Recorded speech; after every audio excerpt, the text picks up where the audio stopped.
This video is part of my 100K celebration series in which I'm having you all choose 10 question topics for a video. My name is Taryn Bond. I am an evolutionary intuitive astrologer who reads with a synthesis of both modern and traditional techniques. I always maintain a humanistic, soul-based approach to your birth chart. We're talking about the age-old house system debate for this video. Before we dive into my preferred house systems, I just want to give a disclaimer that I am not of the opinion that there is a correct versus incorrect house system for one overarching reason that I think gets missed a lot, which is that houses are completely made up.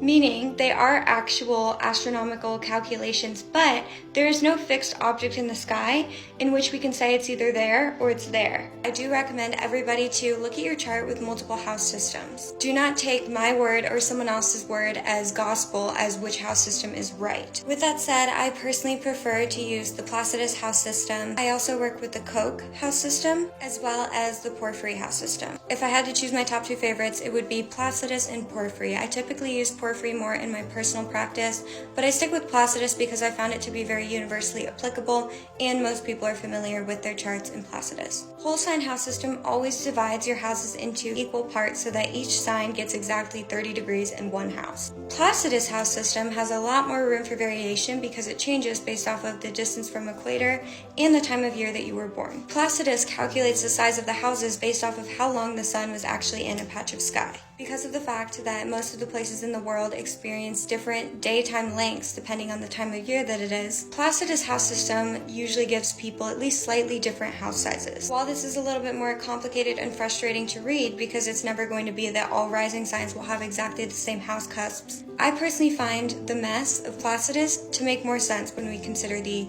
wild variation of both internal and external experiences of humans on the earth. Whole sign is much more regulated, Placidus is much more personalized and time-based. My best piece of advice would be to look at not only your own chart, but a lot of charts in both systems and see what connects with you most. Also, pay special attention to the planets that switch houses in whole sign and Placidus versus the ones that stay in the same house. I find that planets that switch houses actually have a transmuting effect between the two houses.